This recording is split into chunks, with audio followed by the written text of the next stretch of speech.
Previously on We Live Here. I said, Lord, I don't want to be nowhere where folks don't want black folks. I got pushed out for no reason, trying to protect myself. Where you see these ordinances is in towns that are struggling with the growing pains of integration. Hey, it's me, Tim. And me, Camille. And if this is your first time listening to our podcast, just go ahead and stop what you're doing. Stop right now Back and it up. back it up. One episode. Mm-hmm.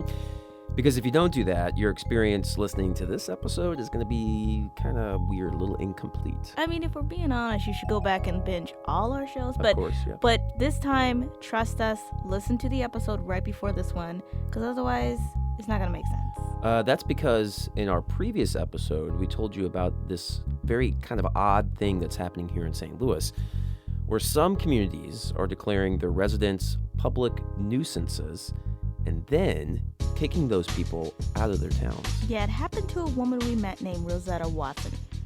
I got pushed out for no reason, trying to protect myself. So, Miss Watson moved to Maplewood, which is right on the edge of St. Louis City proper a few years ago, to escape an abusive boyfriend. But he tracked her down, and then he beat her up, over and over and over again. This resulted in a handful of calls to police, and then this harrowing, quasi-judicial hearing at Maplewood City Hall. Why come they didn't tell me I can have a lawyer? No one is telling me, well, you don't have to answer that question on the grounds that it may incriminate you. I didn't know what was going on. And it was at that hearing that town officials determined that Miss Watson's calls to police constituted a public nuisance, and they kicked her out of Maplewood for at least 6 months. So, at this point, some of you guys may be thinking, is this even legal?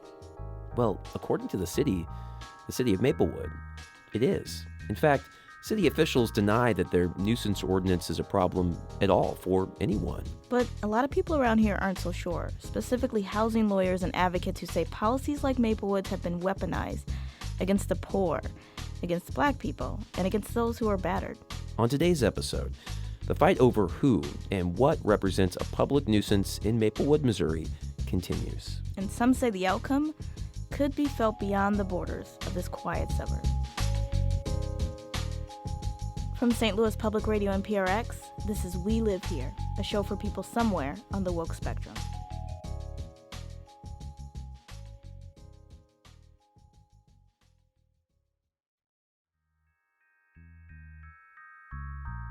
We should note that while producing this episode, we did reach out to Maplewood for comments on Miss Watson's story, and they declined. Yeah, in fact, I got an email from the city manager, and it said this.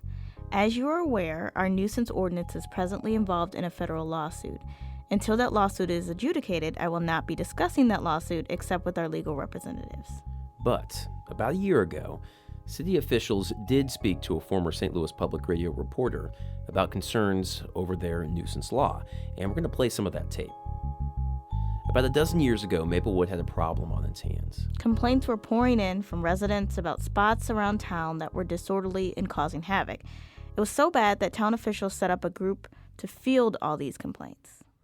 And the Problem Properties Committee was created because of complaints that residents were giving to staff.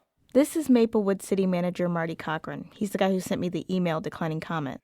It's one thing to have high weeds and you cut the grass and the problem's gone. These were other types of problems that residents were complaining about on a repeated basis, and that's how your property got on, quote, at the time, the problem property list. And a lot of the times, dealing with those properties is the job of a guy named Anthony Traxler. He works for Cochran as assistant city manager, but also has a dual role as director of public works. And he says those other types of problems his boss was alluding to are in fact quite serious. There were a couple of kids that were running drugs out of the house, large-scale drug dealings, and they were essentially terrorizing these two households, and they actually had to move out of town. And that's an example where they had pled with the landlord repeatedly to do something about the drug dealing and all the activities going on.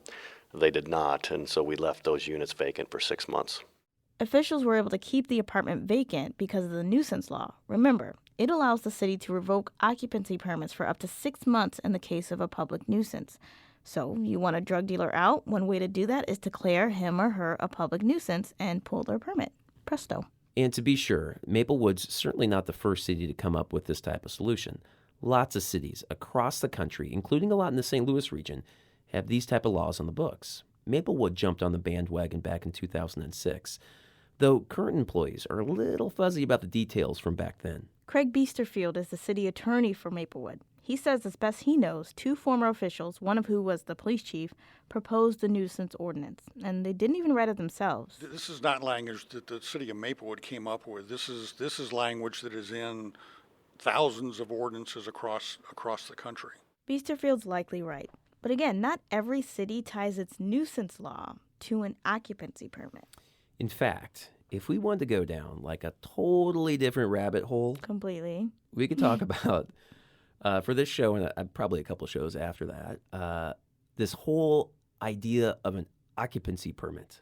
You have to have a permit to live in this. Somewhere. Yeah, it's a very St. Louis thing. Anyway, if you guys remember from part 1, critics of nuisance laws like Maplewood say it hurts victims of domestic violence since calls for help count against them. Now, according to Biesterfield, the city attorney for Maplewood, they have never used their nuisance law against a victim of domestic abuse. We have enforced that provision against persons who are perpetrators of domestic abuse, and sometimes those perpetrators are male and sometimes those perpetrators are female. But nobody has requested us to amend our ordinance to make some carve out for victims of domestic abuse. I can't imagine that the city would have a problem with something like that, but we also don't believe that we've ever enforced a nuisance proceeding against a victim of domestic abuse who was not in fact a perpetrator.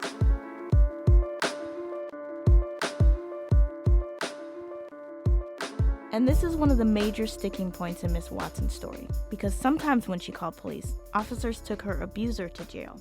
Other times, she was put behind bars. Regardless, it was a harrowing, traumatic time, compounded by the city's official actions against her. Miss Watson says she was baffled by the process. Here's how she described it in our last episode. So I got a knock at my door, and the police officer delivered a yellow envelope to me saying that I have to go before the board or whatever it is. And for what reason, I don't know. But I didn't know I can have a lawyer present. I'm surrounded, just like we're sitting now. I'm sitting here. I'm surrounded by all these people.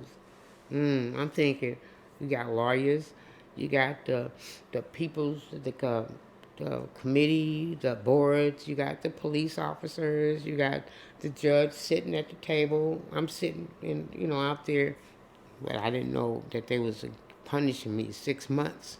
It's just like being in prison. 6 months. I can't come back. Can't shop out there.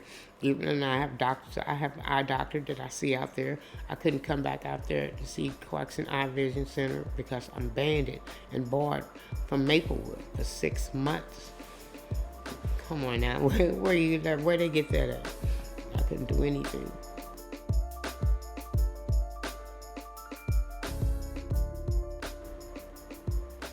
In a lawsuit filed about a year ago in federal court, Ms. Watson claims her constitutional rights have been violated. She also argues that Maplewood's ordinance goes against the Violence Against Women Act and Missouri State Constitution.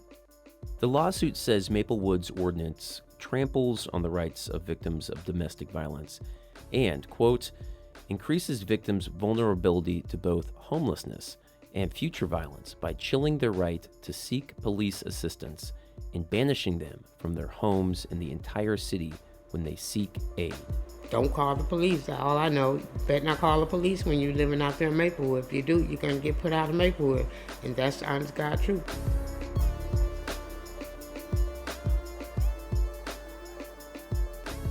Again, city officials refused to discuss Ms. Watson's case directly with Tim and I. But Craig Biesterfield, the city attorney, defended the city's nuisance law in an interview a year ago with St. Louis Public Radio. And he says there's plenty of due process in their system. That's really the point of having the hearing, and allowing the property owner or the occupant or whoever it is to, present their side of the story, and they can cross-examine the witnesses that are coming in and testifying to the problems to dispute whether those problems really existed. And at the end of the day, if the evidence goes against them, they still have the right to appeal that to the courts. I mean, there's nothing that we do that's final. Everybody always has the right to appeal any city action to the courts. And that has happened on occasion. We never lost one of those cases in court, but there have been occasions where the property owner has disputed what the city's conclusion was and appealed it to the St. Louis County Circuit Court.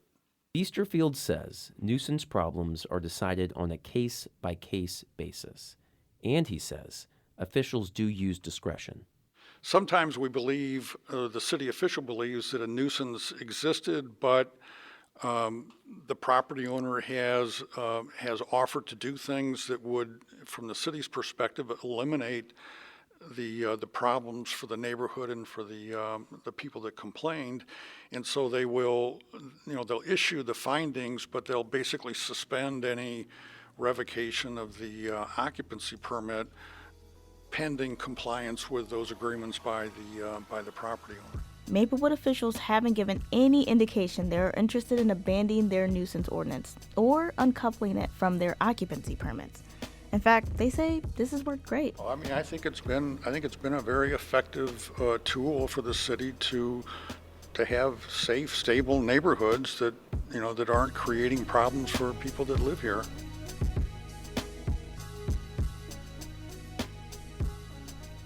So, who's right? This fall, a judge is scheduled to answer that question.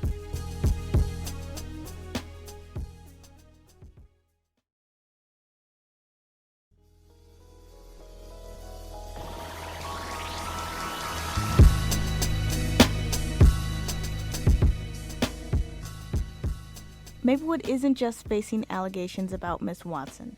Housing and legal advocates are going after the systemic nature of the tiny suburb's nuisance practices. Around the same time Miss Watson filed her case, another advocacy group, the Metropolitan St. Louis Equal Housing and Opportunity Council, which sometimes go by EHOC, sued Maplewood. And EHOC argued that despite Maplewood's claims about discretion, its ordinance disproportionately affected people of color and domestic violence victims. Here are some of the numbers. EHOC went back through records kept by Maplewood for 43 nuisance enforcement hearings from 2010 to 2015. It found that at least 40% of the complaints were about black households, even though black people make up just 17% of the city's population. The suit also alleged many who lost their occupancy permits were, like Miss Watson, black women who had been victims of domestic abuse. They found many others who had suffered from mental illness. Earlier this year, a judge dismissed EHOC's case. Now, all eyes are on Miss Watson's case. This lawsuit is about her rights and righting that wrong. This is Tony Rothert. He's Miss Watson's attorney. I am the legal director for the American Civil Liberties Union of Missouri. And he says what's at stake is bigger than Miss Watson's case alone.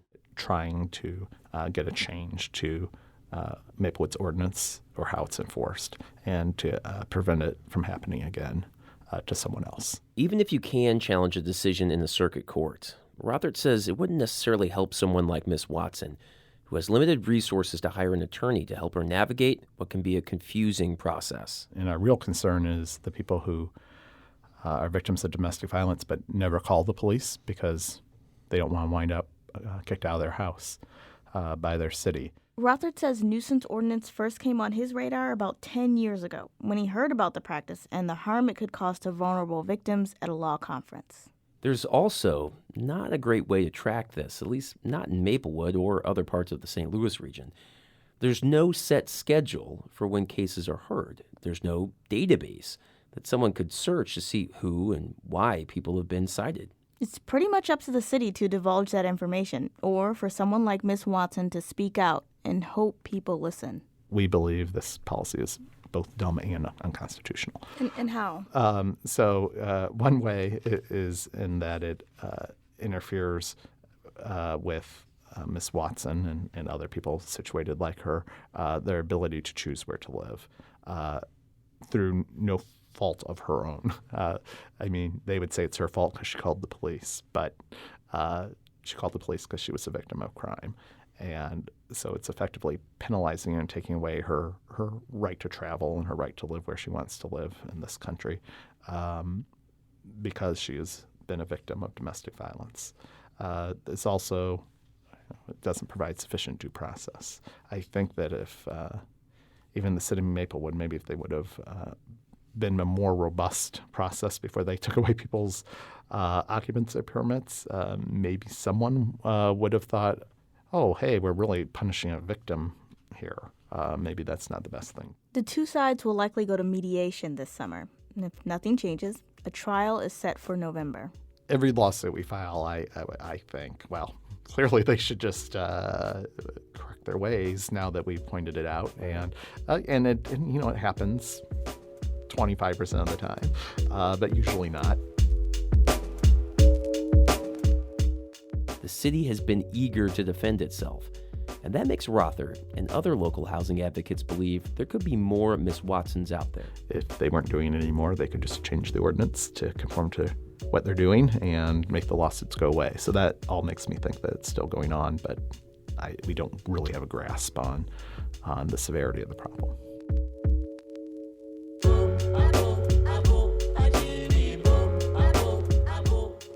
And this really is a problem that Maplewood could solve.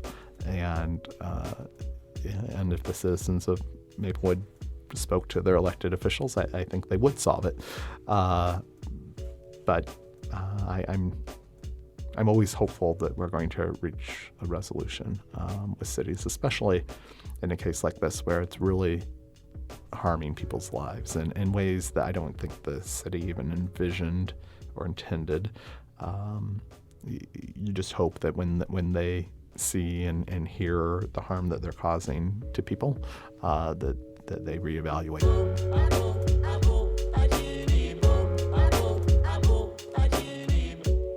Our area has a rich history of discriminating in housing and using housing as a way to separate and oppress. So this is a piece of that. This is a new generation of that, these nuisance ordinances. And just like it's either going to take a change of heart or it's going to take a court decision to get rid of this type of law, which will probably be replaced.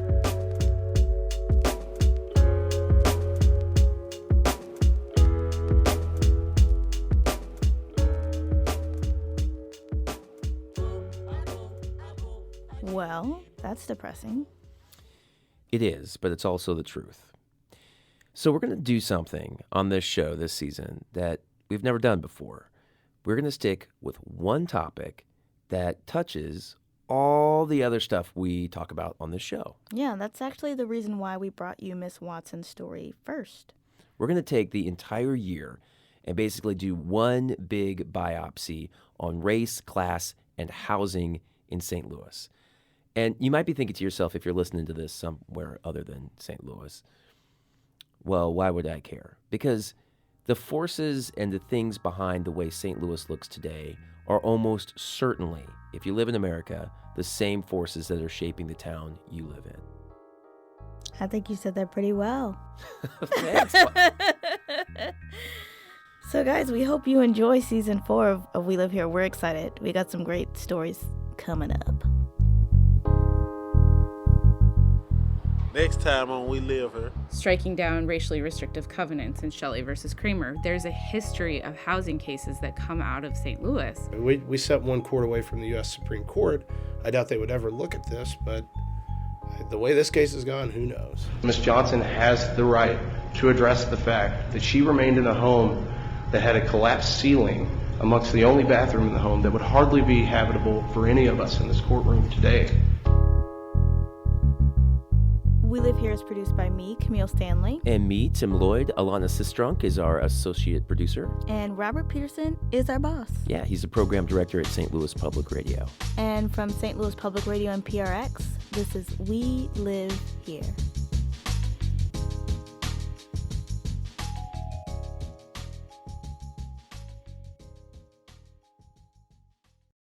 Support for this podcast comes from the Corporation for Public Broadcasting. From PRX.